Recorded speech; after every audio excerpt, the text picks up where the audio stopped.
walk away this time? Do you realize, do you recognize it's never over? Or would you walk away this time? 'Cause we all face the fight as we search for the light in the dead of the night.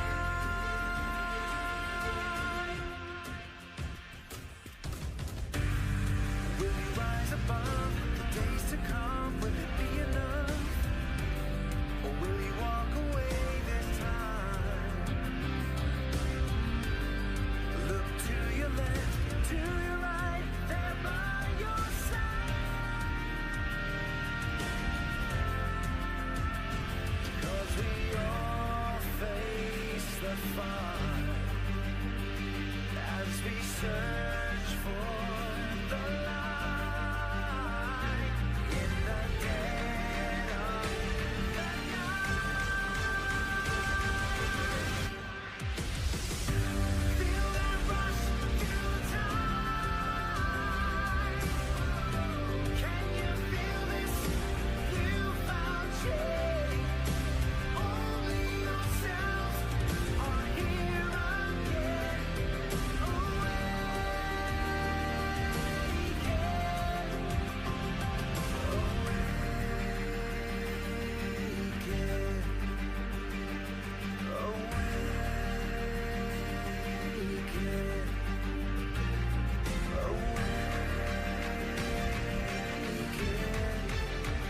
Oh, and welcome, ladies and gentlemen, to our Division 2 match. I think the one that we are all looking forward to, Tejn versus Lyra. I'm Kachka, and I will be bringing you this series today with Hap.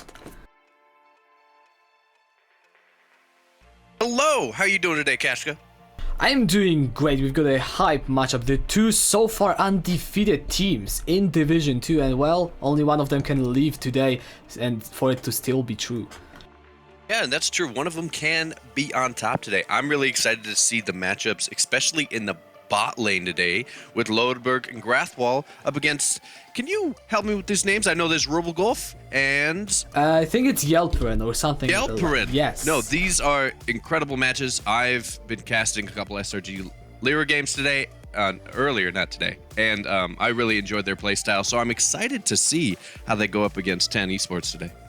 Definitely, because Rubelgolf, he isn't the main AD carry on the roster for Tejn. However, he is with them for a while, so what I'm looking mostly towards is how will he fit with Yelperin in that bot lane and with the team overall, because in fact actually Tejn have got two substitutes. One is Rubelgolf in that AD carry, and then Rose in the jungle as well is not their main person. Exactly, and that may spell some communication issues, even though they're not the main. They've probably practiced with them before. However, it is going to be interesting, I believe, for you and me, Ka, is that Rose is something we haven't, or someone we haven't seen on the Rift today, or in a while, especially with this new patch. So we're gonna have to see what that looks like. Both Rose and Lyra's jungle Magic, both are early game junglers, and so we're going to see a lot of pressure early game, and I hope to see a lot of invading going on in that jungle as well.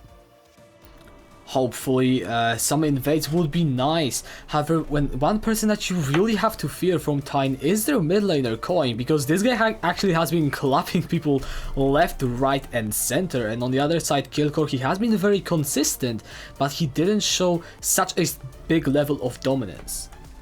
Yeah, and with Coing, I've noticed, watching some replays, is that when he gets ahead, he can carry his whole team, as you've said. However, on the opposite with Killcore, he plays around his team a little better, and sometimes a little too much, where Killcore will play up too much and be susceptible to ganks, which is, I think, exactly what Rose is going to look for. And I think a lot of this game is going to be played around the mid lane, because the bot lane has a couple juggernauts, a couple late game carries that are going to go at it. And I'm excited to see an Alistar Braum matchup. I'm excited to see Lucian, Ezreal, Caitlyn, Vayne. I'm excited to see all those potential matchups coming in the bot lane. But I do agree, in the mid lane, we're either going to see a slaughter or we're going to see a really great game. Well, and it does seem like we are going now into the pro draft. Lyra are on the blue side, Tejn on the red side, and Morgana will be the first ban targeted towards Yelperin. And as we see the Braum come out, we kind of try to justify what strategies they're trying to do. So with the Morgana out, you kind of see Thresh open, and that might be what Lyra's going for. The Sejuani coming in. Sejuani's a really stable jungler right now. And now we see the Thresh ban. I love picks and ban wars because you never know what's going to come next as they try to ban out who do you think they're going to pick. A lot of support focus. It does actually restrict the pool quite a lot. Morgana is something that Yelperin has played a lot. Braum and Thresh are Grathwol champions, though not exclusively, and now Lucian being taken off the board away from Tejn. I see a lot of focus around the bot side already. However, Tejn, they might just ban away Killcourse Anivia. And that Anivia ban is great because Anivia is a really safe laner, especially when you come into the early to mid game. Anivia has the ability to sit back. Although farming is a little limited, it is pretty safe pick. As we see the first pick for SRG Lyra today, I'm excited to see if this goes straight for the top lane, if they pick the top laner first, or they head to the bot and make those bans worth something. I mean, if they go for top lane, they could go for Meller's Tryndamere. However, Caitlyn will be the pick of choice, and I mean, Caitlyn is such a strong champion, it is so hard to see her lose. I'm not surprised at all to see it being prioritized. Especially with the new patch 9.3.1, point 1 being the support item nurse, which I'll talk about later, is that these crit item Caitlyn's are coming back. You're going to see Season 7 Caitlyn just come back in and start laying through people as your first item will be IE. We see the Urgot pick coming in from Tejn Esports, and that is a really safe tier 1 top laner. Not a lot of top laners can go toe-to-toe with Urgot ever since the Aatrox nerf. And Owen actually has been so strong at bullying out any sort of enemy top laners. He does like to play his Riven, but with that Urgot, it is very likely that he will not go for it in the end. So when that Urgot is locked in, I am looking at what Lyra want to respond with, as actually Tejn, they get themselves the Jarvan on top of it all. And I like to see the Jarvan come in because that shows early game pressure. The Xin Zhao also on the side of Lyra is really exciting because Magic has played a lot of Xin Zhao in solo queue, and it's Halo Blade Xin Zhao, so you know that level 2 gank is possible. I like the Alistar pick because Alistar, right now, Alistar and Caitlyn, that's a great matchup if the Morgana is banned. Yeah, it will just have a lot of potential. You don't have the black shield, you don't have a lot of safety. However, talking about safety, well, there is the Ezreal. So Tejn, they opt into the AD carry with a long range that just wants to farm up and get his mid game items. Exactly, and you see that from Ezreal a lot. You either see them go Manamune first, and then you go Iceborne Gauntlet, and seeing those builds right away really will slow down the potential of a Caitlyn Alistar, pun intended, but also help with the ultimate scaling in the late game, especially with the double tier build. I like the Sion ban because Sion is a very safe lane, especially in the top lane, and so when you take out safe laners, Urgot has more ability to run over you. And Shen as well. Meller does have that champion, and I believe that it will be also a pretty good matchup into Urgot, so removing those that might force Meller onto something more risky, something that maybe is not that great, as we are waiting for Lyra to decide on their final ban. Their first one was the Lissandra targeted against Koink in the mid lane, and it will be the Sylas. And Sylas is a strange ban coming from Lyra. The reason is that you might want to pick Sylas into that Urgot. Sylas is good right now, especially if there's an Ezreal, a J4, and an Urgot. Those ults are amazing to steal. So I'm kind of surprised SRG has banned Sylas, but I'm excited to see maybe their thought process on how they go. The Lee Sin pickup. That means that J4 for Tejn is going into the bot lane with Halberd.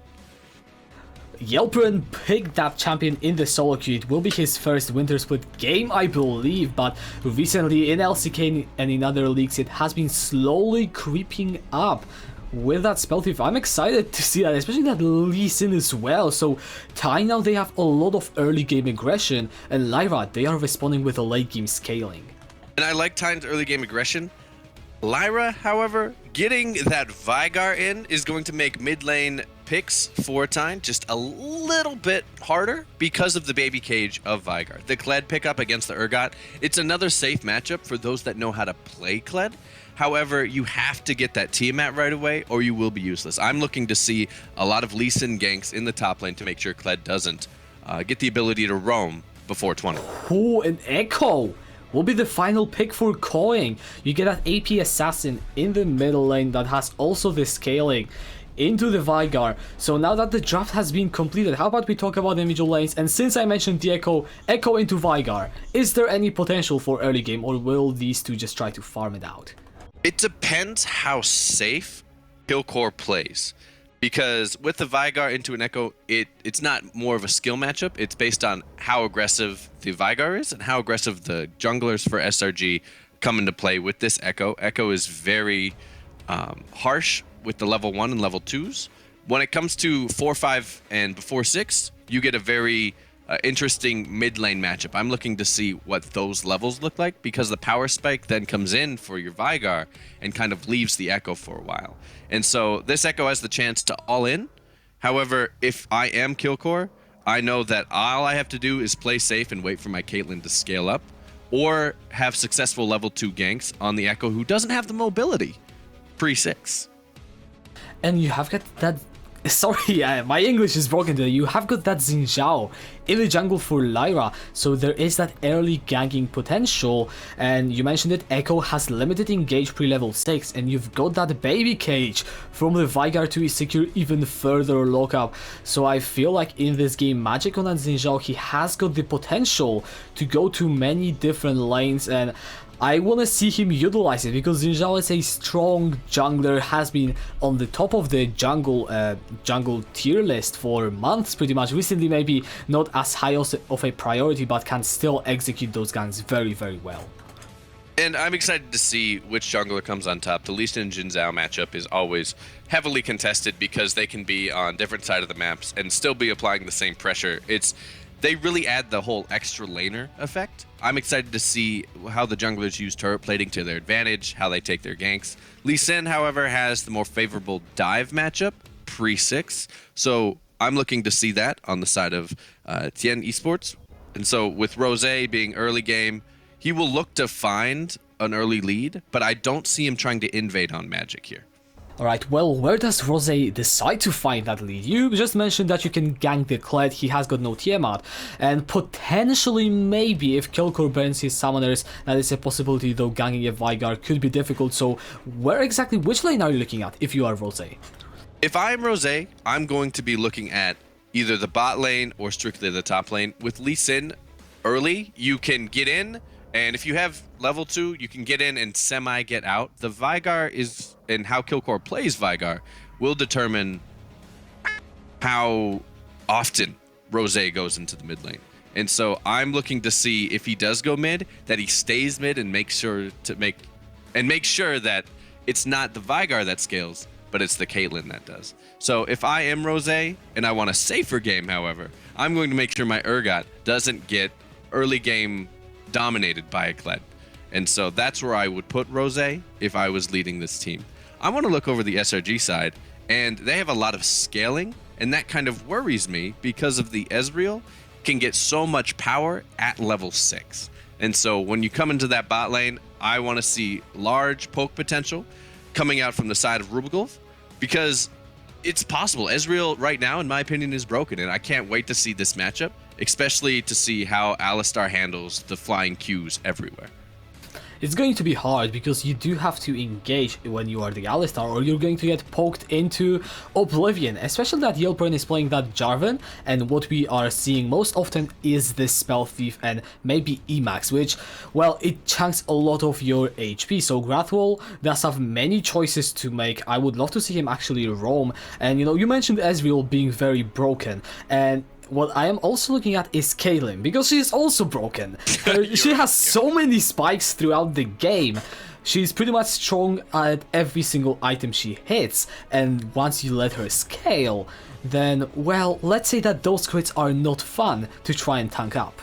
And one of my win conditions right now for SRG this game is that Grathwol and Lodberg in the bot lane can get a good knock-up trap combo coming in from the Caitlyn onto Yelpern on the J4.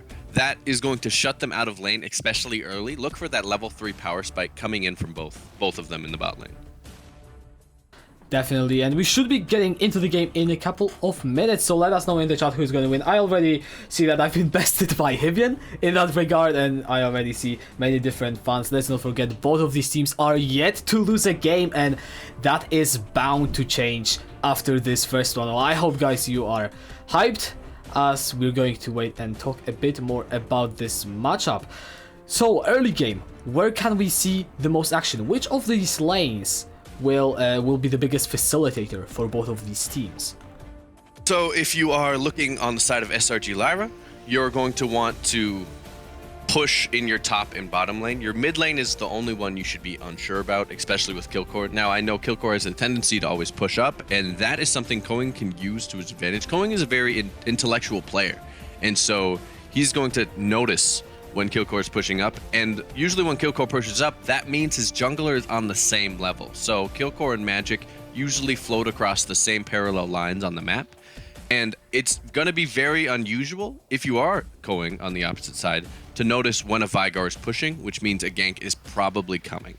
So I'm looking at the bot and top for Lyra, and on the other end, for Jen, I'm looking for Robogolf and Yelperin to surprise me in that bot lane, because I want to see good Colosseums, I want to see great flags flying, and I want to see the Prince of Demacia doing something that I haven't seen him do in a while, which is play support. Yeah, and the playmaking potential is also there if you look at maybe the later stages of that laning phase. When you combine Rose and Yelperin, when they both have level 6s, it becomes so easy to catch literally anyone out. The combination of the Jarvan engage with the Lee Sin, it has the potential to 100 to 0. Well, I'm looking at Lyra, pretty much everyone, apart from maybe Grathwol with his ultimate, and that is also pretty much the reason why Killcore went for the barrier, because the burst potential, I think, for Tejn, once they hit the mid game, is real, and Lyra will need to be aware of it. And if you are Lyra, you know you don't have as much map pressure as your opponents, because you didn't get your teleport. You don't have 2 teleports as you see on the side of Koing and Owen right now. And so the map pressure along with the team fighting potential on the side of Lyra is lacking, and it's core dependent on Killcore landing that baby cage. If you look on the side of Tejn Esports right now, you'll see the Colosseum. You have the Echo W going into the ult, you have a Lee Sin all in, and you have the Urgot Execute with Fear Beyond Death, along with an entire Ezreal that'll blast through your team. So if you are SRG, you're looking to get leads early, and you're looking to find that with Magic in the level 2. And we are slowly getting into the game, and I think I do have to agree, Xin Zhao actually in the Wintersplit, teams like Hero really like to utilize his level 2 ganks, people like Hidden Shadow especially, and they have been proven to be an extremely effective tool to start the game. You just start on whatever buff you have, you go down into that bot side, and you should get the kill. And if you can force a flash from either Ezreal or Jarvan, then I think bot lane just stands wide open, especially with that Grathwolf's Alistar. So Magic, a lot of pressure on him, I would even say, to just make stuff happen. And I mean, yeah, just get the ganks, get the leads, and make sure that Lyra will be the ones to win this first game. Exactly, and the first game is what really matters here. It's not just based on morale, but it's based on who can assert their dominance first and who can show that in game 2 what that next draft phase will look like. We saw a very support heavy ban phase, and so we're going to see who that works out for. Is that going to work out for SRG, and are they going to play through their bot lane with their carries, or is it going to work out for Tejn Esports, and are they going to go through the bot lane, or are they just making sure that Grathwol has no tools to use except the Alistar?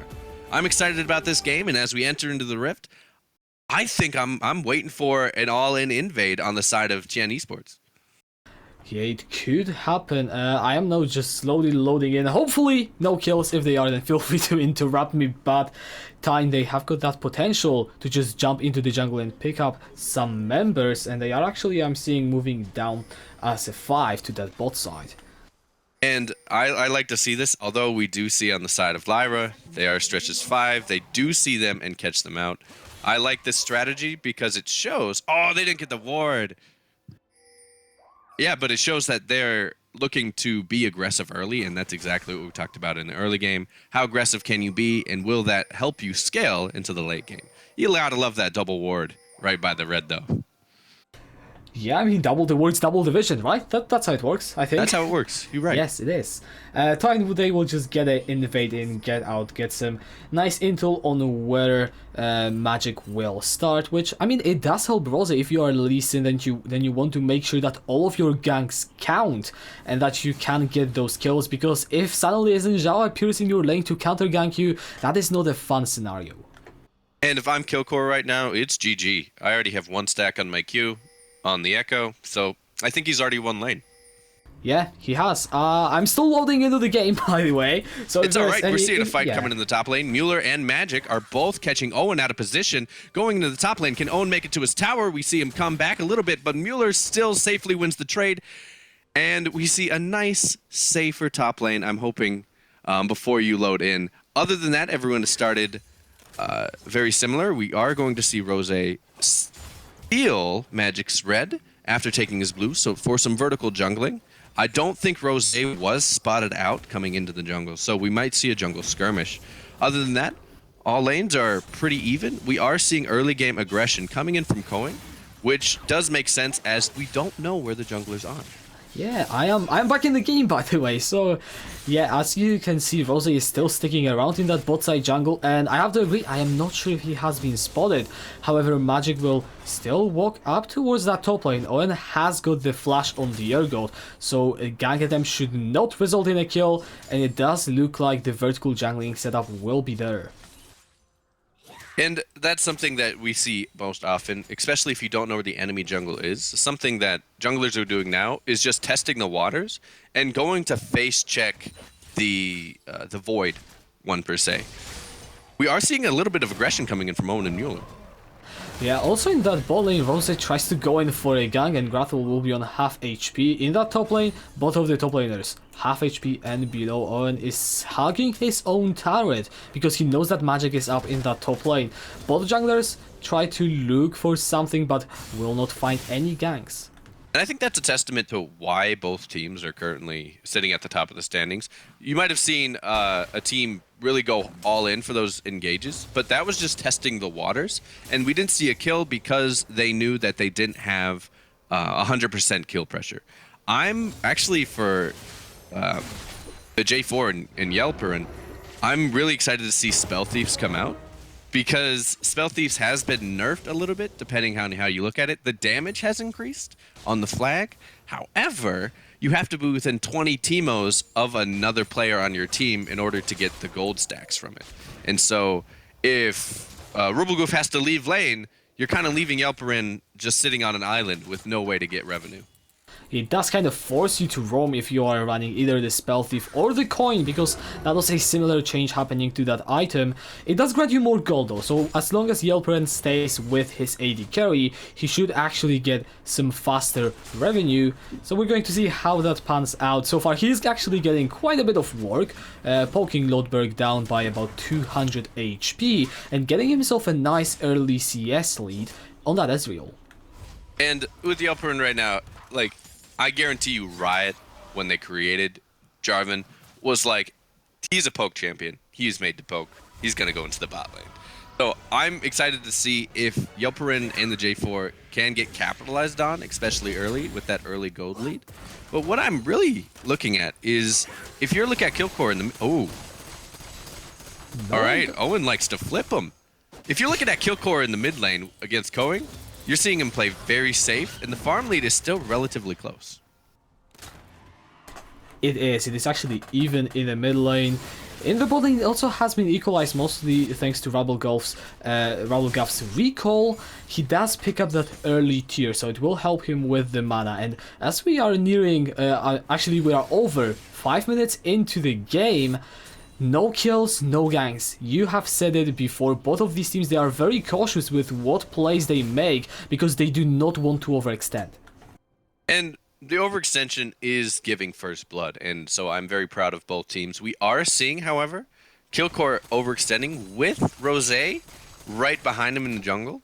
And so those pings coming out, the extra aggression, and the TP coming in from going. Yeah, there's the Sonic Wave. Killcore is already running very low. The Resonating Strike is coming to flash away from Killcore. Will get him under the safety of his own turret, but he has to burn both of his summoners, which opens the lane up for further ganks.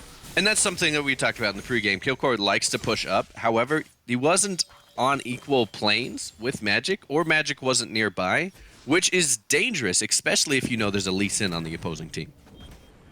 Yeah, and then Rose with that gank manages to leave Killcore pretty much naked in that middle lane. As soon as Rose hits at level 6, it should actually be a kill if Killcore is not careful enough. So we really have to be watching that middle lane. As Magic actually decides to pay a visit onto Coin, he just jumps forward. That is a level 6 Echo, and there is the Sonic Wave. Rose comes in forward. Ignite is taking down. Can Coin? Oh, sorry, that isn't the Ignite. I'm actually trolling. However, the flash is burned from the Echo. Nevertheless, as look at the top lane. Now that is a real Ignite coming through onto Meller. He demounts, he flashes forward. There's the freebie on that, but he gets the first blood with the pocket pistol. And that's something we were looking at early. If Mueller was allowed to get those extra hits and not only get back on Scarl, but get back on Scarl repeatedly, we're going to see a lot of punishment coming in from Mueller in the top lane on Owen. However, we do see that it has been equally traded. Killcore! He gets the kill with the Primordial Burst. Coin thought he can face dive over the event horizon, but he just gets stand up and deleted. And, you know, that's Baby Cage plays right there. Everything's coming up aces for SRG currently in this early game. We do see that early Tiamat on Mueller, which means that Rose will potentially have to start babying that top side more and lose less attention around that mid lane, which kind of just got a little harder on the side of Coing with that kill on the Vigar.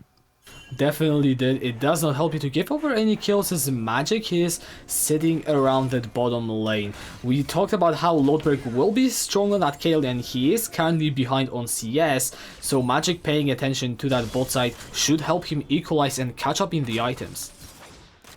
Yes, something I'm actually kind of curious about is to see that if Yelperin does get as much gold as he is currently, he's on track to finish his support item at around 950, which is pretty impressive for a Jarvan as a support.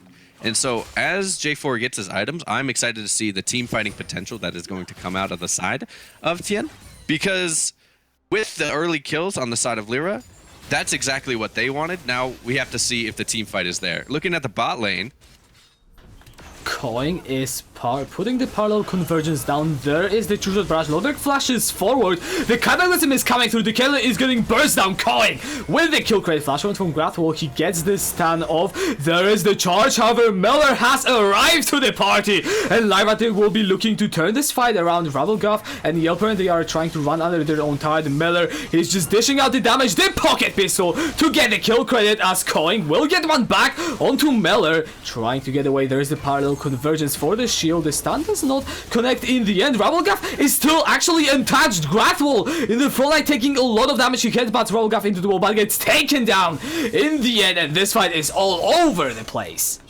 and right away we saw a great response coming in from Mueller. However, Mueller dived a little bit too deep, kind of leaving Magic and Grathwall in the dark here. The response was great, but the execution as Magic gets taken down underneath his turret. But the execution was all over the place, and we saw how that communication looked because we were there watching it in real time. There was no focus on somebody when they should have probably been focusing on Coing, who now has 3 kills and a 600 gold bounty. As Killcore, he might just get caught out in the middle lane. That is the Lee Sin Jarvan combo. Have a good Baby Cage in the top lane though. Meller is nearly solo killing Owen. The shield is coming through. There is the disdain as well, but Meller just finishes it off with an auto attack as Killcore finally falls to Rose. And if we look at the gold lead, this has been pretty even, and I mean to say with kills at least, but the gold lead is favoring the side of Tejn because they have a around 2,000 and a half gold lead right now, and I'm only looking to see that go higher, but still with the competitive edge of SRG. I'm looking to see their gold lead spark because of Ezreal on the Klepto and because of the roaming coming in from Yelperin. Right, and just before those fights, you mentioned that Koing is now 3-1-1, and I want to just briefly revisit that point, because this is the guy on time that if he got the lead, he could absolutely carry the game, and he's sitting with those 3 kills, has completed his boots, and is working slowly towards what I would believe is the Proto belt, actually double Dark Seal as well. And if Lyra do not do anything to shut him down, then he will take over that game on the Echo. And at some point, you have to ask, well, what can Lyra do to shut him down? And that's setting up picks when you are seeing Koing leave mid lane. Because in mid lane, as Echo, you're very safe in your laning phase. And so we'll see just that intense amount of damage coming in from Koing as he sits under tower. And we might see an extra gank come in here, but I don't know if Rose knows that Magic is taking Shelly. Right, the charge coming through to the top lane will not catch out Owen, and it seems that Magic will be successful with securing that Rift Herald, which will be a pretty awkward encounter since now Owen realizes he could potentially get collapsed upon as there comes the Crescent Guard. The Fury that is already used, and there is the kill onto Magic. He gets pulled back and exhaust down to Melor, flashes over the wall. Rose will not be able to follow that up, and the free kill going over to the side of Tejn.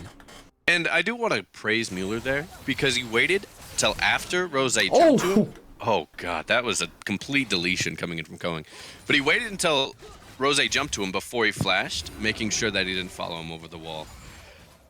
I'm really just nervous for Killcore right now, because Koing is getting to that dangerous place with 9 stacks on a double Darksteel.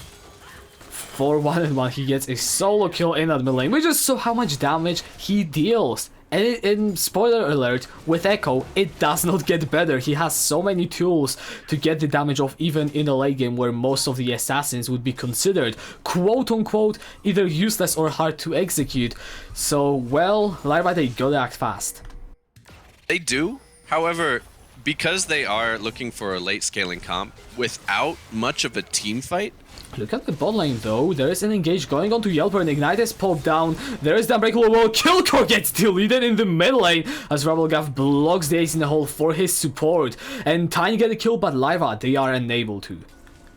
And I mean, this is just gonna seem like a same old story. If you are playing Veigar ever, and you can't, before at least 15 minutes, get enough stacks to try to sustain yourself throughout the rest of your laning phase, double flash blown from both junglers as we see extra added aggression coming to the bot lane, which is a place that now SRG has to look to win.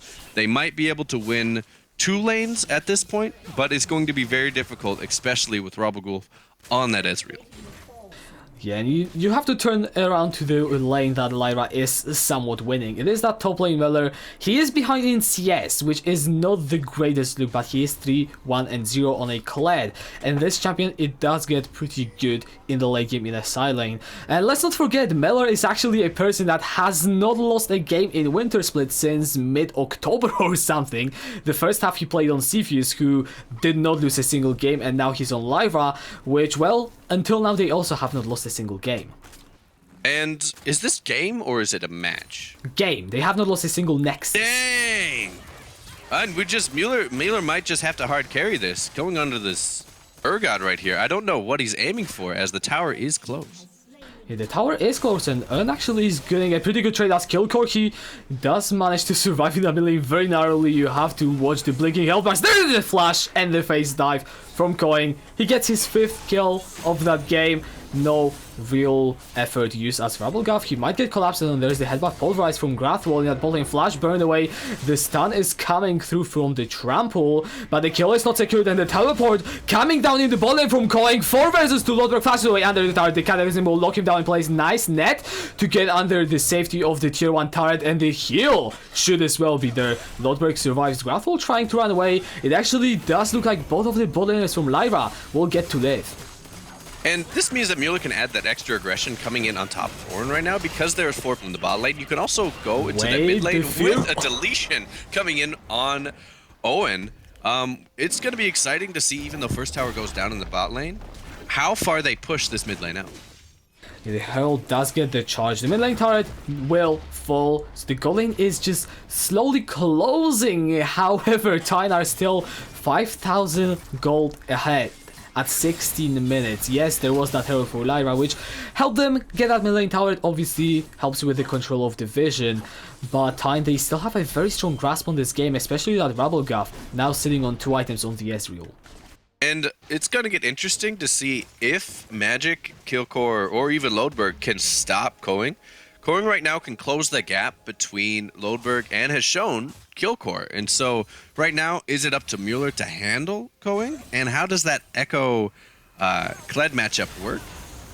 Well, I know how the Veigar Echo matchup works. Oh, Killcore actually does survive in the end, but Going nearly deletes him.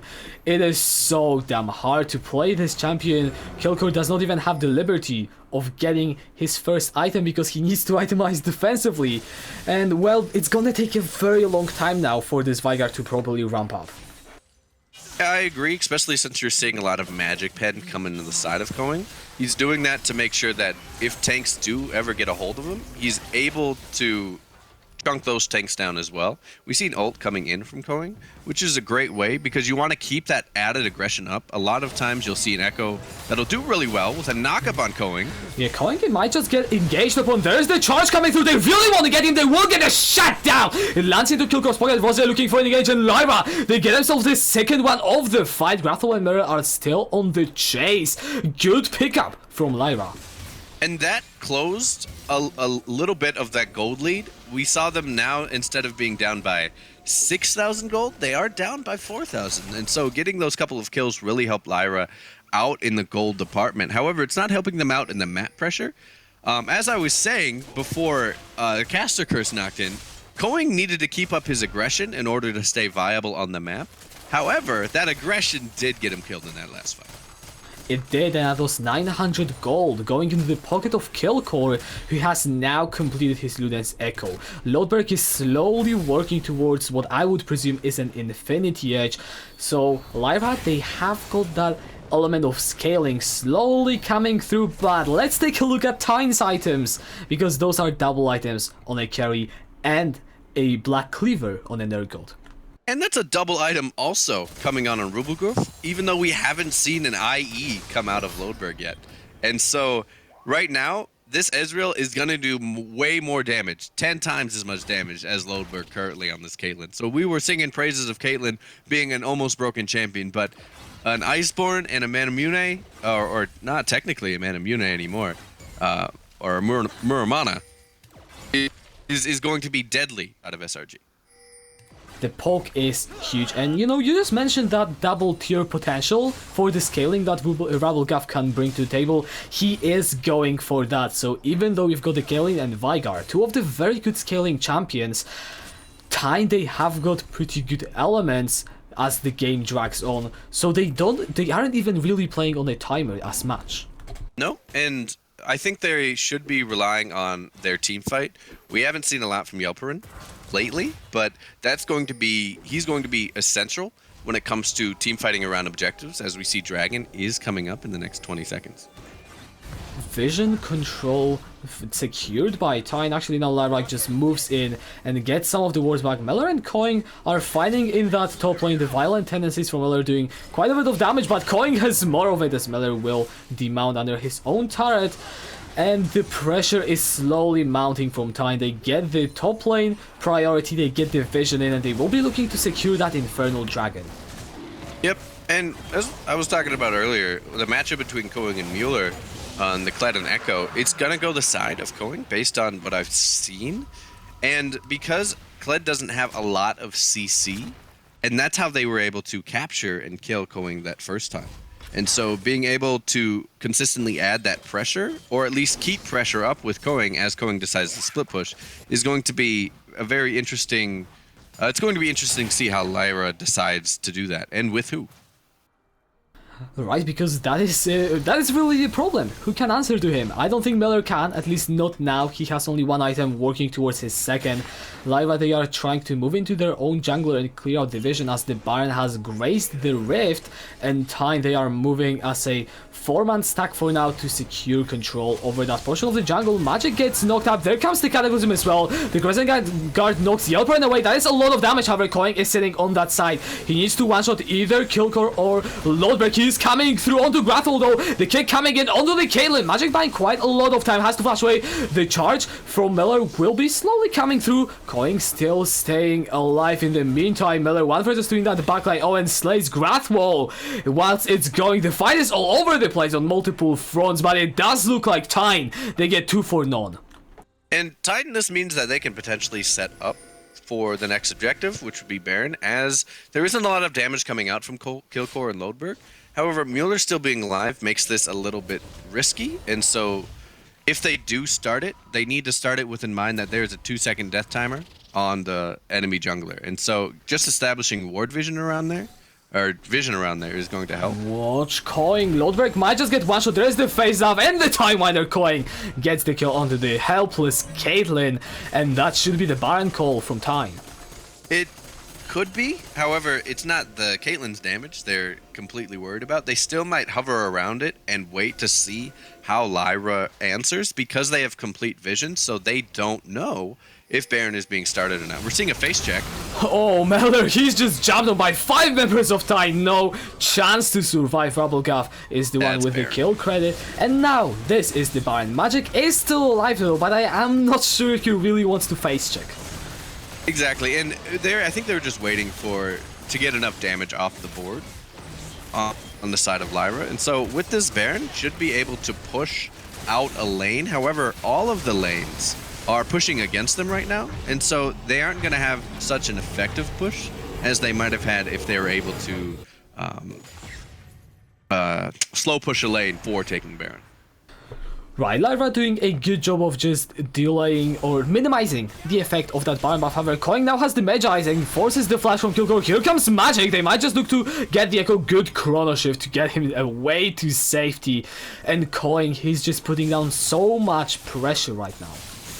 And the one thing I like about Coing is that it doesn't matter when you use your flash, as long as you know you can secure the kill. And with an Echo on this much, with this much damage, it's going to be an almost always secured kill, because there isn't a lot of tanky members on the side of Lyra, except Grathwall, and that's not even pre-ult. It's only with his ult that he becomes super tanky, especially at this point in the game. He doesn't even have one item. Obviously on support it is hard with gold when you are behind, so Grathwall, he will get China like any squishy member apart from that ultimate, as you have rightfully mentioned.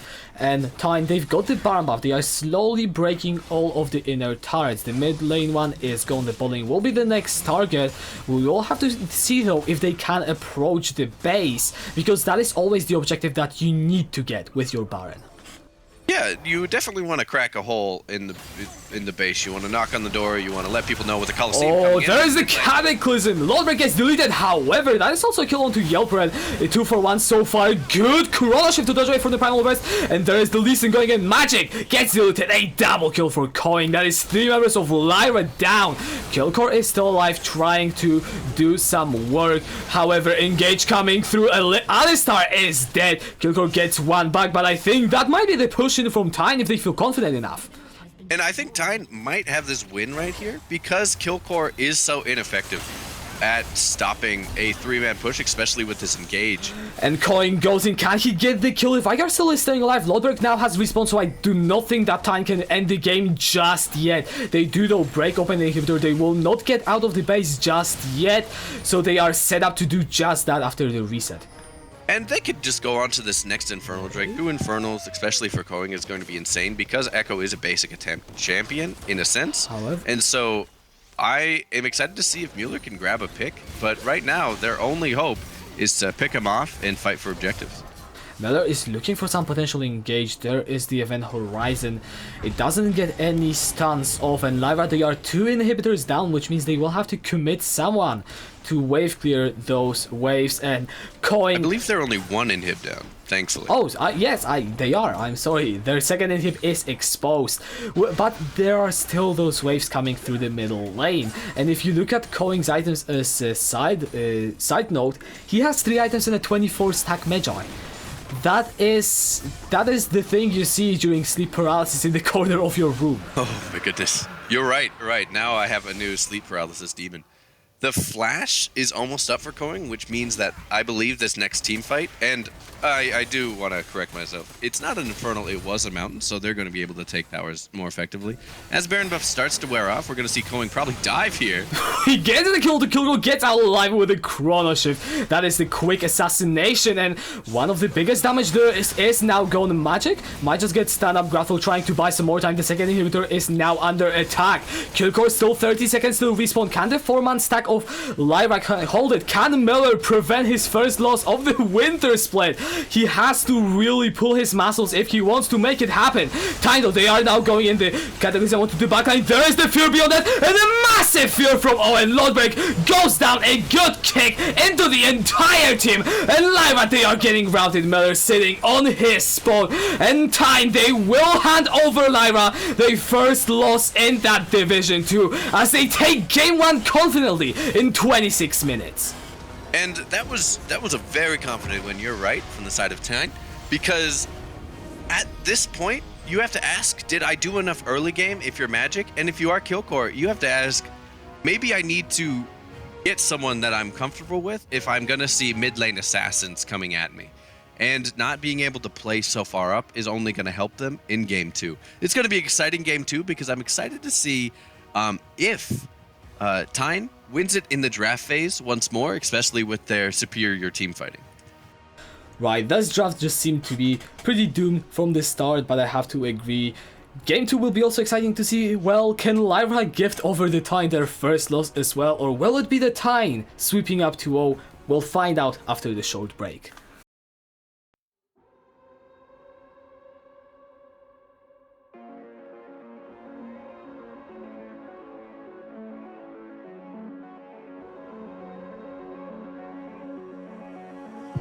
Tell me where do I go? Tell me where do I take us? Your heart is starting to slow. May the water be safe.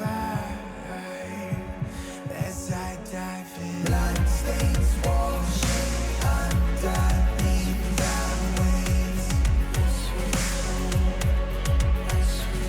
I'll be reaching out to keep you safe.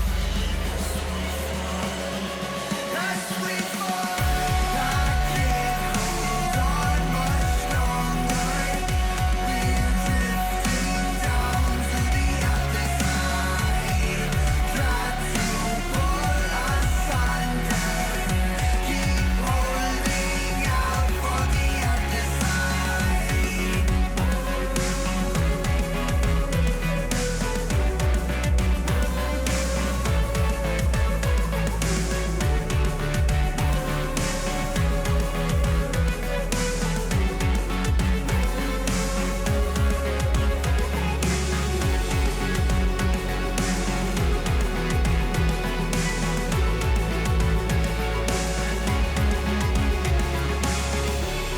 me where do I go?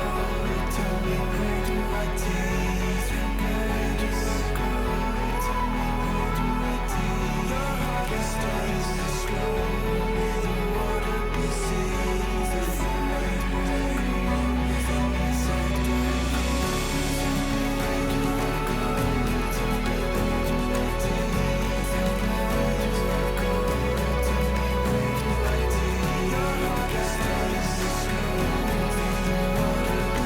As I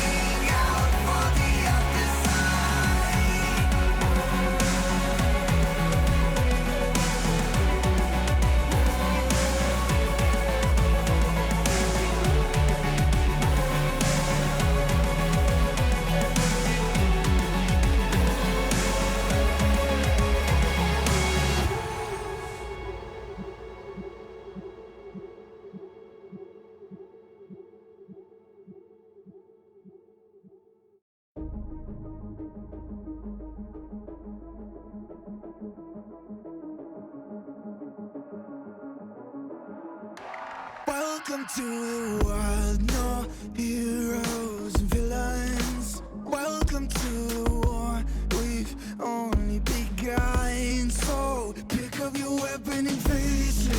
There's blood on the ground, go and take it. You get one shot to make it out alive. So higher and higher you chase it. It's deep in your bones, go and take it. This is your moment, now is your time. So prove yourself and rise, rise. Make them remember you. Push through heaven. Rise, rise. They will remember you. Welcome to the climb up. Reach for the summit. Visions brave the one false step lead the end. So higher and higher you chase it. It's deep in your blood, go and take it. This is your moment. Take to the skies, go. Prove yourself and rise, rise. Make them remember you. Push through heaven. Rise, rise. They will remember you.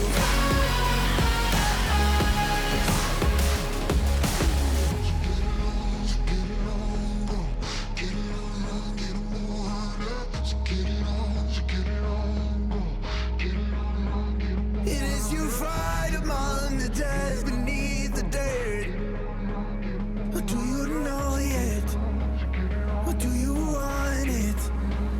And when the giants call to ask you what you're worth, do you know if we don't die?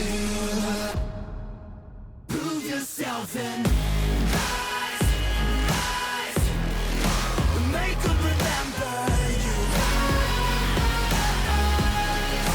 Push through heaven. Rise, rise. They will remember you. Prove yourself and rise, rise. Pick up your weapon and face it. Rise. It's deep in your blood, go and take it. You keep chasing.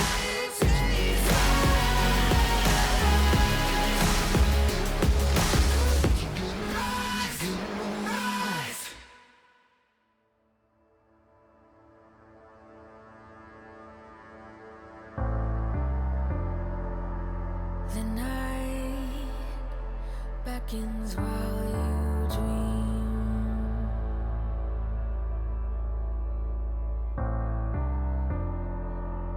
A life never lives in peace.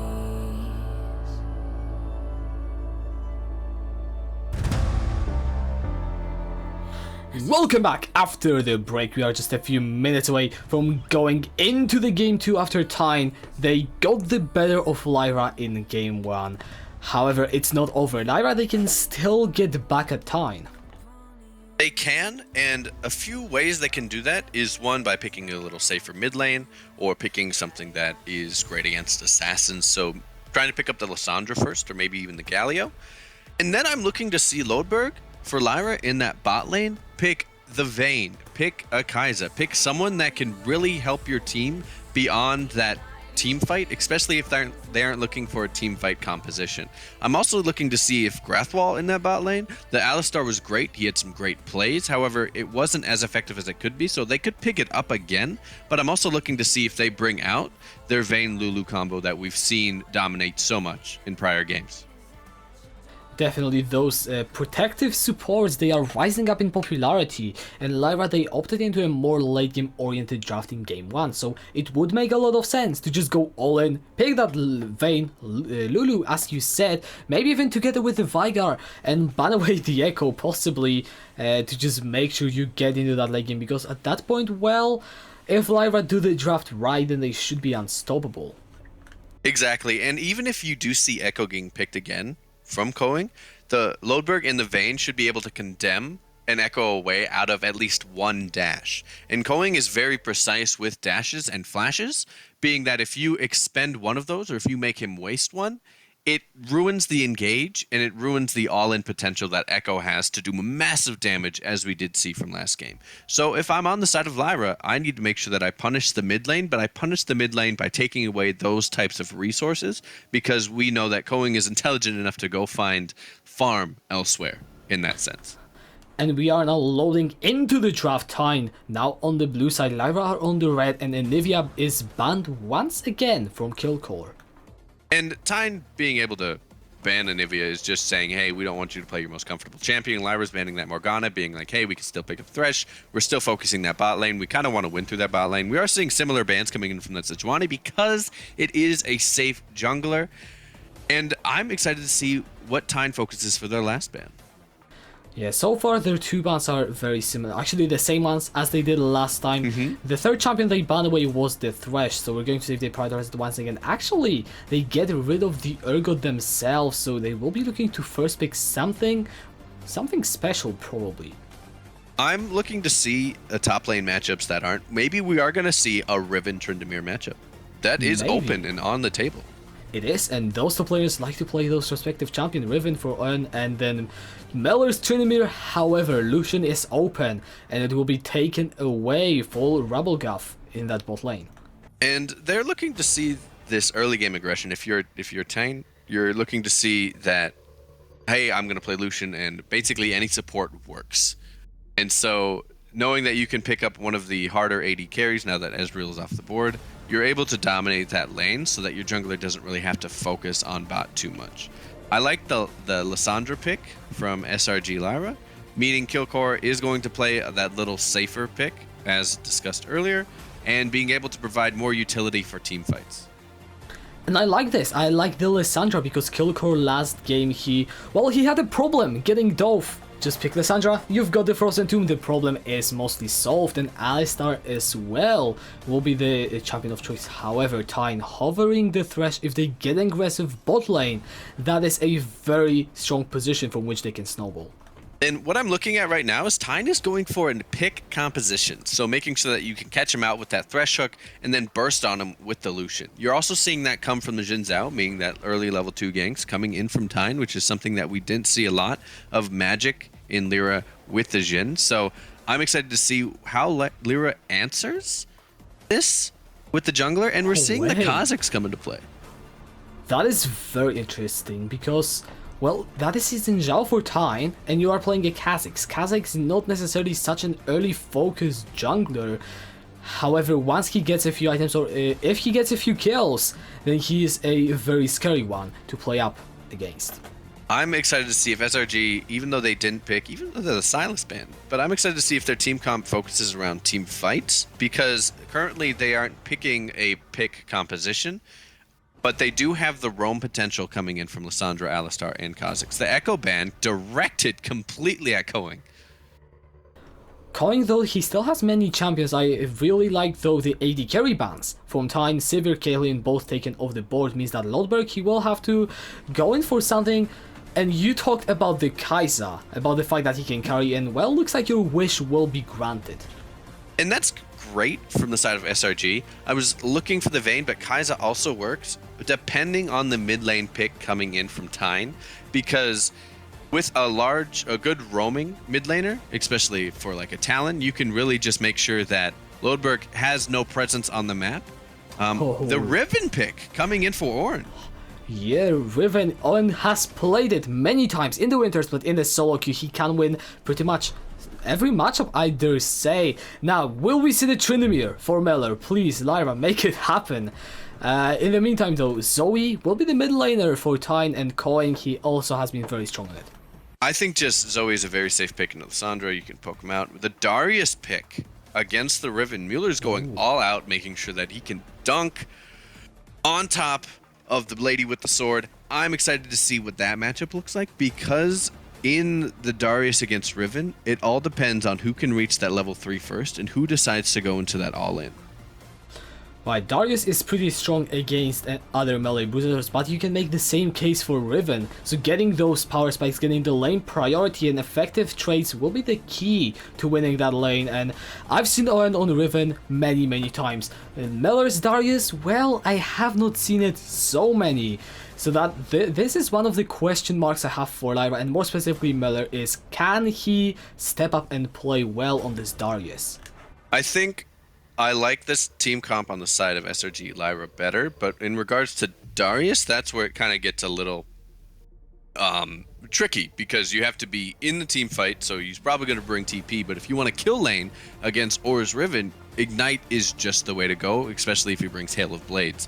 So it's going to be an interesting matchup because of the map presence on the side of SRG Lyra and how they use that to their advantage. Are they looking to get those early game kills? Because then I believe it's on the side of SRG. But if they're looking for that safe laning phase, Tejn has it, especially in that Lucian Braum lane, and the level 2 Jin Zhao, and just the scaling that can come out from Zoe, and the ultimate poke potential onto kill cores of the Sandra. Last game it was Magic playing the Xin Zhao, and he tried to get in some early ganks, wasn't really able to get too many leads, and Rose was playing Lee Sin, and he got a lot of them. Now it is Rose on a Xin Zhao, and Magic is playing that Kha'Zix. And how will that jungle matchup even work? Because you just mentioned Xin Zhao level 2 ganks, that is a viable strategy, something that you can see in, well, majority of the games that Xin Zhao is picked in, and it is one of his trademark plays to do. How will the dynamic really develop between Magic and Rose? Well, I am looking to see Magic gank more lanes than stay in the jungle. I'm looking to see them path around each other. I'm also looking to see Magic camp top lane for Mueller, because a fed Darius is a happy Darius, and being that this Riven matchup could potentially be difficult, Kha'Zix might not be viable going into the mid lane, Zoe having a nice escape, just being able to use a summer spell and get that extra burst of speed. However, if you can single a target out in the jungle, or when Rose is at a jungle camp with appropriate vision, that's when we'll see that isolation targeting from Magic come into play. So it is a potential for Magic to early game abuse the Jin Zhao. However, I'm looking to see a safer play from Magic, as they need to win this game to stay in the series by ganking lanes. They definitely do. Lyra, they just got handed over their first loss of the Wintersplit second half. Meller, his first loss in so many months. Part of me does feel South Time definitely deserved if you haven't seen the game one. One lane though that we haven't talked about yet is that bot lane. We have a Kaiser Lucian for Lyra and a very aggressive bot lane from Lucian and Thresh for Tejn. Yes, so with the Kaiser Alistar, you're going to want to see just not as early game aggression. They are going to want to play back just a little bit until level 3, but the same side, the same reason for Tejn with the Lucian Thresh, with Robogulf and Yelperin, because one hook coming in from Yelperin is all it's going to take. And so while he is bringing Ancient Coin, I believe he's going to stay in lane with Robogulf to be able to get those extra coins. Something with Ancient Coin, with the nerf on it, is that it'll still drop mana coins when your ADC is out of lane. So if we do see bullying coming in from Magic onto Robogulf in Yelperin early game, we can still see a little bit of sustain coming in from that Thresh. And last time that Tejn played, Yelperin was playing Morgana, and his bindings were on point that game. He was a very influential person. With Thresh, the big similarity is that you have got that range CC that can make or break you the fight. Yelperin has proven himself on the Morgana already. I really want to see what he can pull out on the Thresh, if he can find those good hooks consistently, and if he can get some laning advantages, because when Lucian gets fed, if he gets the kills in the lanes, Rabelgaff is going to be absolutely terrifying. And even though Lyra, they have got this game also some nice scaling elements, it is going to be just as hard as playing against the Fed Echo, I dare say.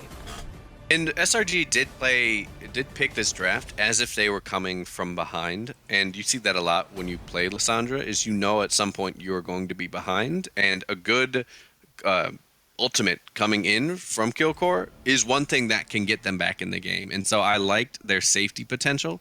However, we were talking about that bot lane, and on the side of Yelperin, if he misses a hook, it might be all over. But if he hits a hook, it doesn't matter who he hooks, because Alistar before 6 can't break out of that.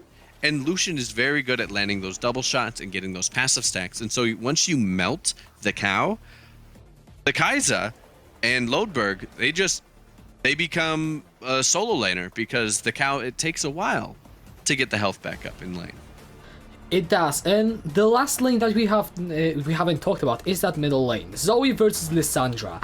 And the question that was put in chat earlier is, does Coin have cleanse? Well, you can see yes, he does. Actually, both of the mid laners have got the cleanse, which makes a lot of sense since both Zoe and Lissandra can dish out a lot of damage and set up for their junglers. So if the junglers really want to influence the mid lane, it will be that game of burning the summoners. So do you think we will be seeing some action around this lane, or will Coin and Killcore be just left to duke it out between themselves? I think Rose will be able to gank Killcore level 2 coming in from the opponent side, not through the river bush, however, but through that top alleyway leading into blue side. Leading into blue side on the red side of the map. So I'm excited to see if Rose does that, because you can catch Killcore on Lissandra before an escape route can be determined really early. And the cleanse is there, as we were talking about, which summoner spells can be blown first. However, it is going to be very punishing, especially in the early game, if you are Killcore. And so learning to play that passive Lissandra, being able to roam when you can, and also being able to farm up and push into tower is something that I'm excited to see. I also think that Killcore should be on that Aftershock build, as it will give them a little bit more tankiness for those ganks. And I think something important we need to look at as well is the fact that usually with the Lissandra you are running that teleport, which allows you to roam around that bot lane and set up some strong fights. Killcore doesn't have it. You talked about the roam timing. It just becomes so much more important to time your roams well, because if you don't have the teleport to either get to the lane or get back, and if you do it wrong, then you are going to lose a lot of things that you do not want to give up against a team comp like Tejn's. Exactly, and Tejn is really good at gathering resources, whether it be farm or positioning around objectives. And so Lyra just has to make sure their laning phase is as perfect as they can get it, so they can make it to mid game with a stable gold deficit, being at 1,000, or with a slight gold lead. I'm looking for SRG to surprise us coming into the Rift, but they're going to have to do a lot to make sure that that succeeds. So it's going to be a very exciting game as we slowly end our spectator delay and start our game.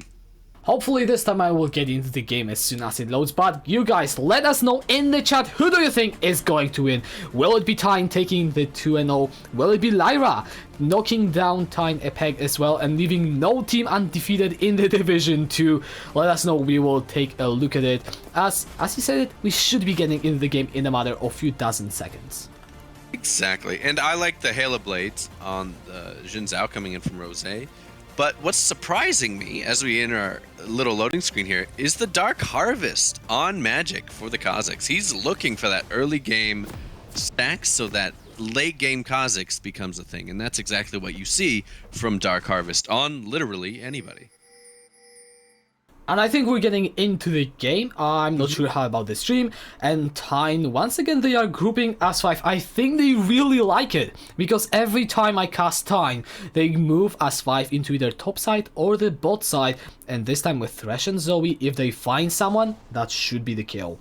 And if you are on the side of SRG Lyra, is that you are going to anticipate this, and so that's exactly what they're doing. The difference is, I don't think Meller does anticipate it. He gets hooked through the flash, the ignite is down, and first blood goes into Coing's pocket.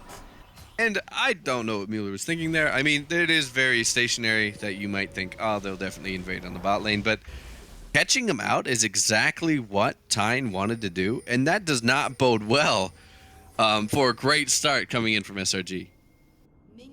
Coin already picks up the Doran's Wing on top of the Corruption Potion. This Zoe will have so much sustain and bonus stats in that lane that Kilcore, well, he might struggle slightly more getting his death, and the Flash Blown will not help him once level 3 hits, because if Owen gets the better of him in that trade, then getting the kill is suddenly very easy. Exactly. And getting that extra gold in your teammates' pockets as well for share killed gold is also very beneficial, even though it is a small amount. We are seeing jungles start on each side of their red, and I'm excited to see if we do see that level 2 coming in from Jin Zhao. This is the moment of truth. If Kilcore learned from last game, or is still going to play a little bit aggressive, as we do see Rosé going into that bot lane. We do. Can he get a gank off is the real question. He's sitting in that brush. The death sentence does not connect onto Lodberg. I believe Rosé has been spotted and a bit of pressure will be exerted onto Lodberg and Grathwol, but they won't get out without burning any summoners. Exactly. I'm excited to see if Magic stays in that top lane and tries to punish Oren's pushing. Mueller's doing a great job of managing the wave, and is, I believe, at this point, probably fully paying attention to what's going on in the game. He's letting Owen just slowly creep up. Magic will not go for the gank, it looks like, and he will instead just invade that of blue buff, not ganking a Riven quite yet. I think it makes a bit of sense. You have got a lot of escapes, you've got the flash, and level 2 Darius is not necessarily the strongest setup you can get. No, and this is something we were talking about in the early game, is who can reach level 3 first, and I believe it's on the side of Oren to do so. And with that level 3, you're able to add a lot of extra poke damage on top of Mueller. And so that's not a great start for the top lane, but it is something that is being able to be recovered. And so as they both hit 3, we're going to see a little safer laning, as the kill potential is for both teams, especially since both of them have decided to take Conqueror instead of what I assumed was Halo Blades on Mueller earlier. Right, and as we are slowly nearing 3 minutes, the junglers, they didn't gank yet. Vertical jungling has been set up, and the push from Rebelguff will net him a pretty decent CS lead, something we have expected, as the death sentence connects onto Lodberg, but he's deep under his own tower. Yeah, and I think this is fine for Lodberg right now, Lodberg and Grathwol, because they can farm XP and farm under the tower. As Kai'Sa, as long as the minions are set up right, you'll be able to queue the wave when you're under tower, and you're also to get a little bit of damage. You're also setting up Magic for a good ganking opportunity, because the wards have all been displaced. When it comes to around 3 minutes, if you're ever playing bot lane, understand that most wards that have already been put down early will have disappeared around this mark, and new ones should be put up in the next 30 seconds. And that's exactly what's happening on the side with Yelperin. Magic might get caught out in his jungle. He does get the movement speed from the Skylo Shrine, which means he gets out to safety, but it was a close call, Coin nearly catching him out there. And with the early game Kha'Zix, especially if you haven't decided to gank yet, you are leaving your team open for a lack of jungle pressure. As Rosé has had a very safe jungle right now, he started to vertical, he's about 4 farm up. And I mean, I'm excited to see how Magic does in this Kha'Zix. Kha'Zix is a very circumstantial pick, but I want to look towards the mid lane and know that Kilcore is playing it relatively safer. And even though a lot of damage just got piled onto him, I still think it's a very safe lane. And even though they are about 700 gold down with the hook coming in from the bot lane, that mid lane is still in Kilcore's favor at the moment. With 20 CS. Yep. Yeah, well, Coin does have that CS lead, as you have rightfully added on, and he also has the kill, which means that the Zoe will get her items relatively soon, which is scary. Once you get the Luna's Echo, you dish out a lot of damage, and Zoe is a champion that is familiar to Coin. He has played games with it, he has destroyed games with it, and he has obliterated games with it. Pick your own ones. He has done pretty much everything on this champion. And, well, if last game is anything to go by, then you cannot afford to let this man get ahead on anything that he plays. And trying to go on to what I was saying before, Kilcore is playing the safe and is doing fine, but he's doing fine because he's not feeding Coing kills. As we see small skirmishes go into the top lane, I think Rosé was spotted, so that might apply pressure onto other lanes, which would be difficult because all the other lanes on the side of SRG are pushed in. They are another death sentence from Yelpren in that bot lane does not find its mark.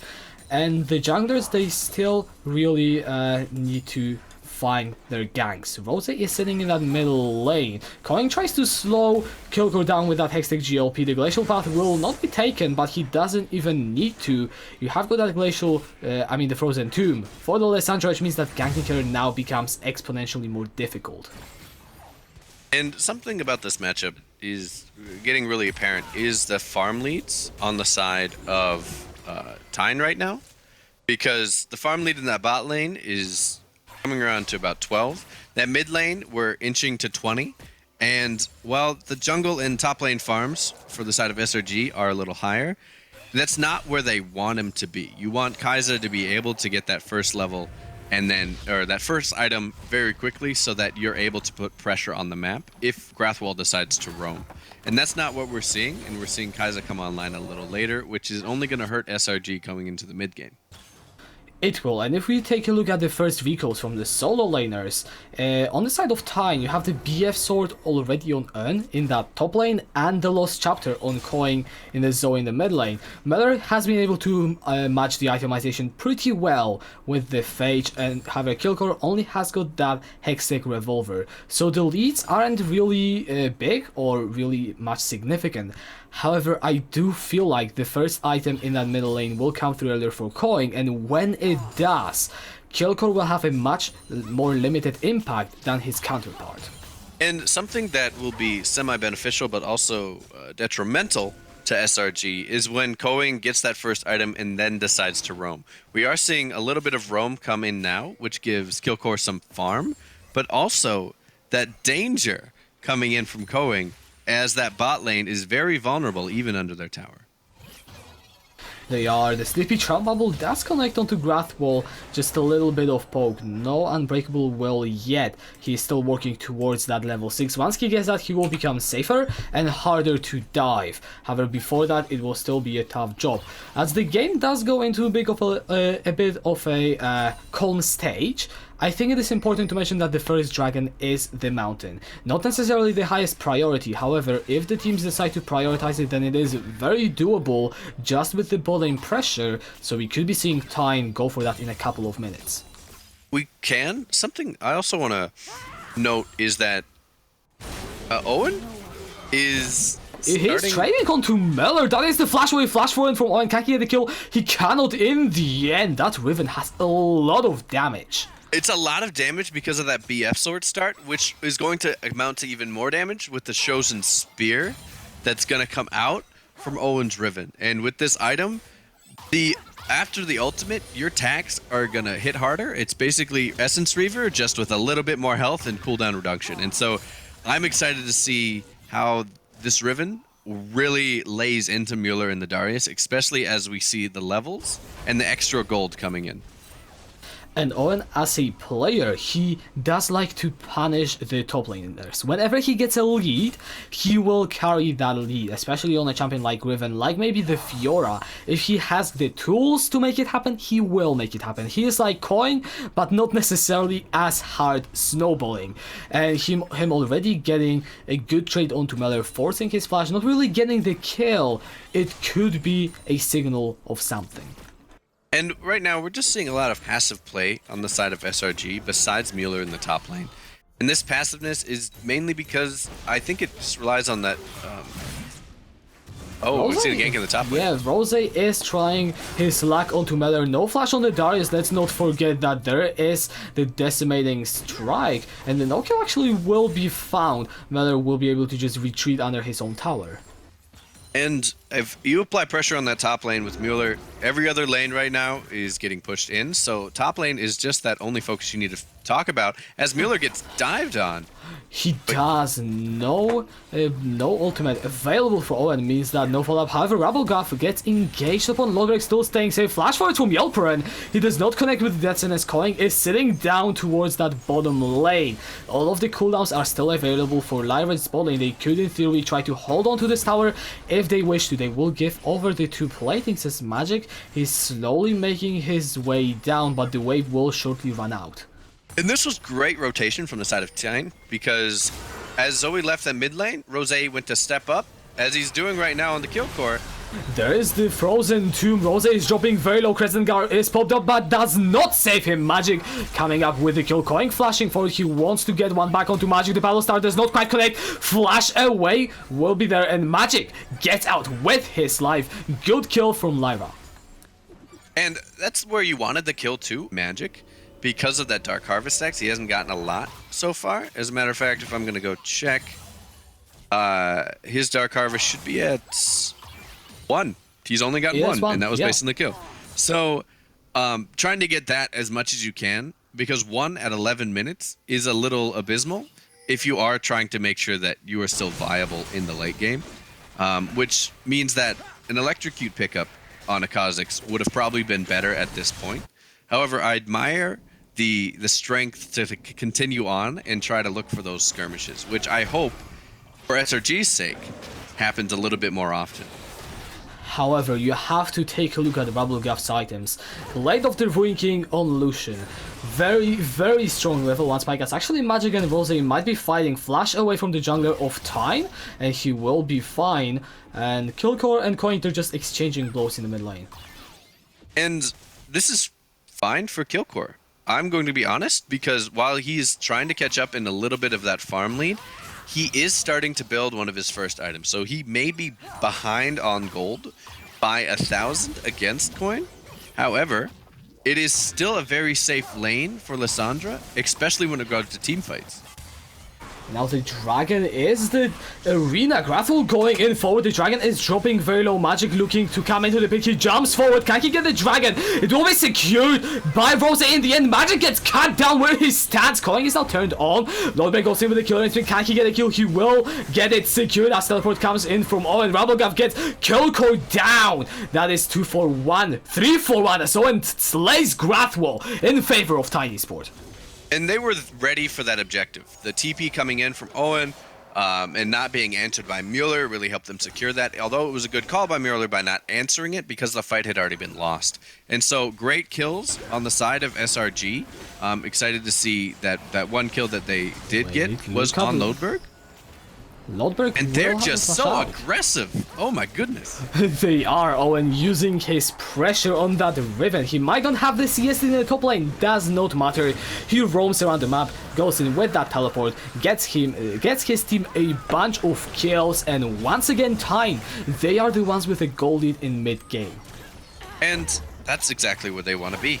And that's exactly where anyone wants to be. That's one thing that I'm really curious about is how Magic on the Kha'Zix is going to become relevant coming into the mid game, because the team fighting potential for this jungler is very limited when you don't have your targets isolated, and currently Lyra is sitting around with 3 members usually in one spot to try to counteract the damage that a Kha'Zix can do to you once you're isolated in the jungle. And we are 14 minutes into the game. Tejn have just won a team fight. They have picked up their first item on their carries and the warrior enchantment on Rose. The herald is now alive and this first start is still up for grabs. What do Tejn do right now? Where do they want to focus? So Tejn wants to focus around objectives. Probably want to get first tower. Look at kills. Killcore has to blow the ultimate. Yeah, he has to use the Frozen Tomb onto himself. Gets slowed by the wall of the box. Pops the cleanse down. Good dodge away from the hook. And the kill will not be secured. Killcore gets out alive, but has to blow everything that he possessed. Yeah, so that was a lot of blown from Killcore, which is going to make him a target, which means to me, to answer your first question, is that mid lane is where they're going to want to look if you're on the side of Tejn, or through the bot lane. But that mid lane is very open, and that tower might go down because Going has so much pressure. And the Spear of Shojin has been used. Owen now trying to go in for the fight. He has so much damage onto Meller. Can he get the execute in? He does get a lot of damage. However, the dunk coming through and Meller turns it around. And that's something that if you are going to pop your Spear, or at least pop your ultimate as Riven, you're taking a risk that you're going to be able to dance around the and I'm going to quote-unquote skill shots as Magic catches out and isolates Rose. Rose goes in onto Meller. Can he get at least one kill? Magic is dropping low. However, he will get killed. The red buff does get him through in the end. Coin still looking for some extra kills. He will not be able to lock down Meller. And in the end, I will say 2 for 1 in kills, going in favor of Lyra. And for Lyra right now, it's a nice sigh of relief, but you still have that pressure from going in the mid lane, and the tower of mid lane is only at 430 health. And so that's something they want to pressure, because if they pressure that, that means their bot lane is free to push on this other low health tower with at least 800 health. And even though Grathwall is being aggressive, it's not enough, because currently this tower needs to be melted down just a light little touch and tap from 3 members on the side of Tejn.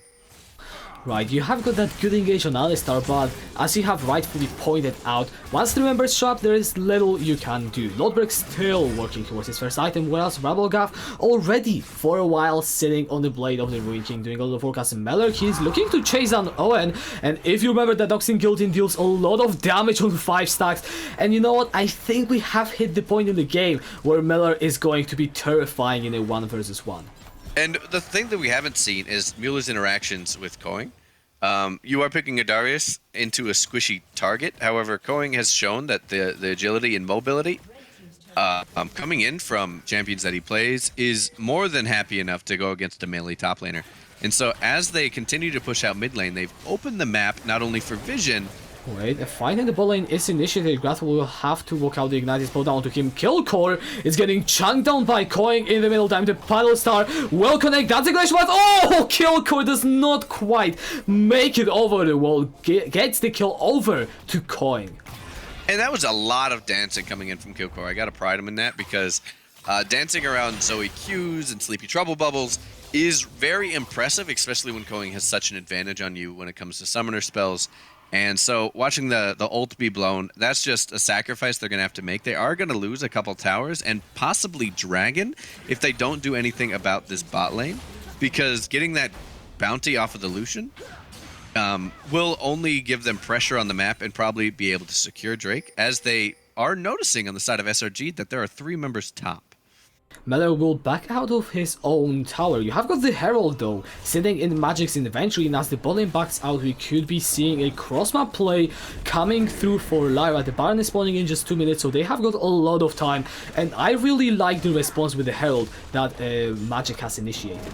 And right now, we saw something that I thought wouldn't be capitalized on SRG, which was the bot lane objective. So we are seeing that tower get torn down. You are seeing Dragon go over to the side of SRG. And while it was a lost top tower, it's not because Mueller was doing bad, it's because they sent 3 members up there, which was a waste of resources on the side of Tejn, because they had map pressure and they lost it just a little bit to give up a couple of objectives. Lodberg though now has caught up with the items. He's sitting on an Infinity Edge and has got the Zeal. This Kai'Sa, it will start hurting pretty soon in the fights. The Baron is spawning in just 1 minute, and Tejn, they need to try to hold on to their lead, because it is there. It is over 3,000 gold, and they have got the damage, and Koing has the kills, therefore he can do work. Exactly. What we're going to want to see from the side of SRG Lyra is being able to initiate team fights, and so that Rose and Koing have to play from behind in a team fight with their summoner spells and cooldowns. Killcore, he's looking to potentially go in. There is Grathwall with the headbutt. He puts Yelper back into him. Magic nearly gets obliterated by the Pile Star from Koing. That is the death sentence on Killcore, spells the doom of him, and Tejn get 2 kills in this crazy fight. And just as I was talking about, initiating fights is great, but you should be initiating fights when your team is there. Unfortunately, the map rotation from the side of Orin, as Mueller gets deleted by Orin. Exactly. Ooh, the Rabblegaff trying to go in onto Grathwall. The red buff is still taking him down. However, Tejn, they get a massive fight. They will open up the base even without the Baron. That is the Inhibitor turret gone. Inhibitor next to followed flash front from Owen. He doesn't quite get Lodberg on his radar, but Inhibitor is gone. And Tejn, they will be retreating back to get at least the vision around the Baron, if not the objective itself.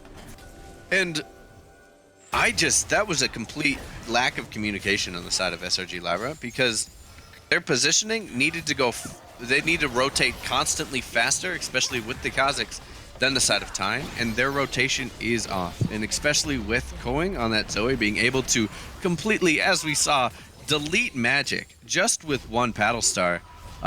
is a testament to how strong Going is with an Oblivion Orb and one item. Yeah, now that is a Morellonomicon, so the damage only ramps up from here. 21 minutes into the game, the Baron is still on the cards, the inhibitor is taken by Tejn, and that is the mid lane super minions that will be creeping into Lyra's base slowly but surely. They are 6,000 gold ahead, and I'm gonna ask you this question. What do Lyra do to try and come back into this game?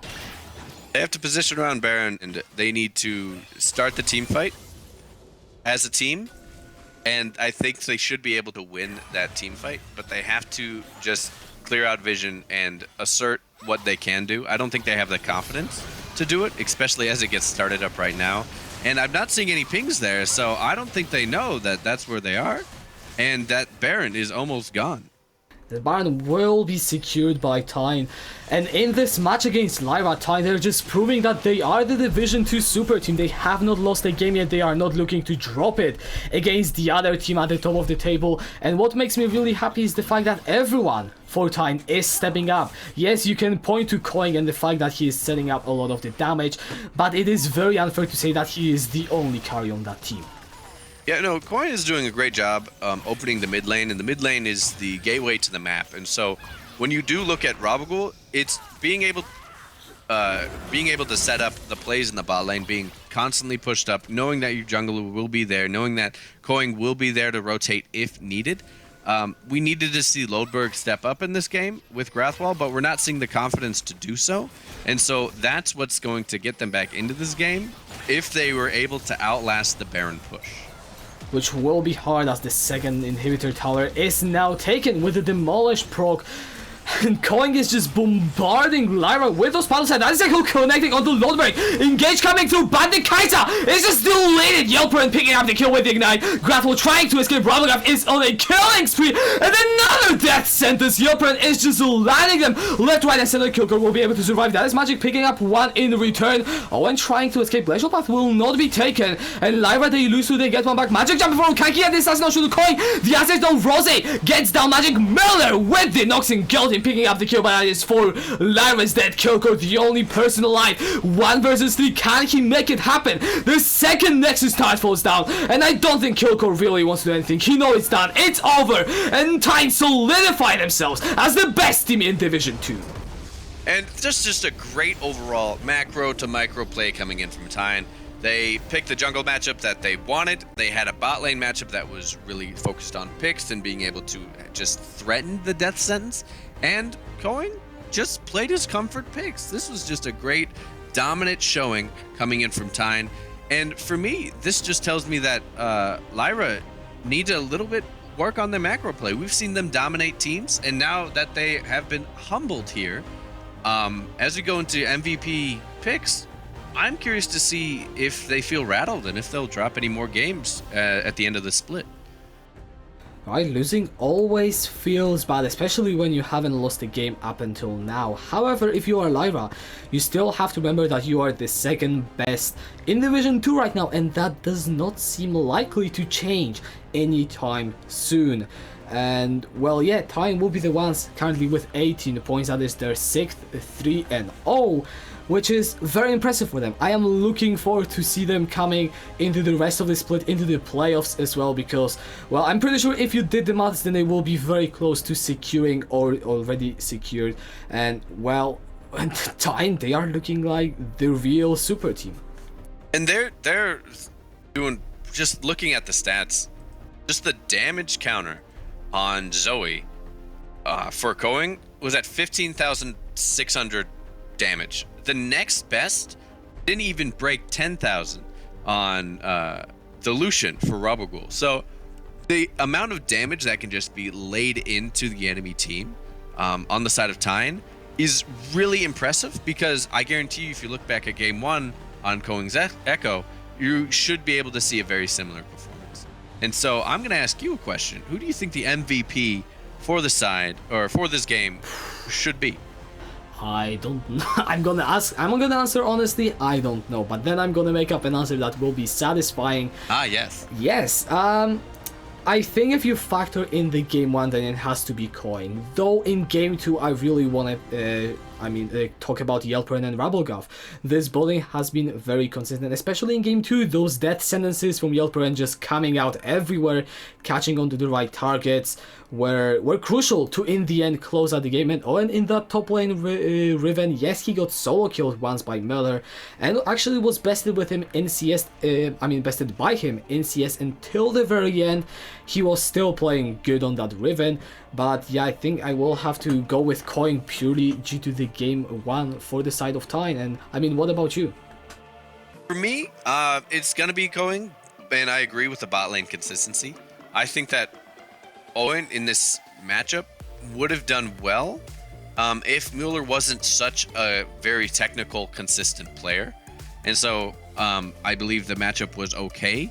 But Mueller on the side of SRG is the one that really stood up and stood out to me, because I believe that Mueller won both lanes for both games. And so just asserting that there's a better top laner.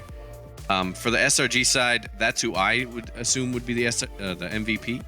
However, in the future, I'm excited to see if Lodberg and Grathwall step up, just like Rabelgruf and Yelperin did in this game. And so being able to have those consistent lanes, I believe, is what won Tejn the game today. I think I agree with you, and with the MVPs, people seem to agree with you as well, because Meller is the top voted one for the side of Lyra, whereas for Tejn, Coin is the one with most of the votes. Not too far ahead though, 2 votes ahead of Owen and Rose, so pretty close there. But whenever you see such a win, it is most often the team effort. And is there anything else that you want to talk about today? I'm just really excited to see what Tejn does going into the playoffs. I'm excited to see how the meta changes, and if we're going to see a lot more crit marksmen. We did see a lot today, so you got to know there's more tricks up their sleeve. And just exciting League of Legends was played, and I was really excited to cast this game with you today. Yeah, I was as well. Great matches, and guys, this will wrap up the stream. So don't forget to follow us on Twitch, YouTube, Twitter, and join the Discord if you are new to this stream. A quick shout out to our sponsor Gamers Class, which are providing some nice courses on how to be better at League of Legends, so check them out if you are interested. And I was Kachka, and my color caster was Hades, and good night.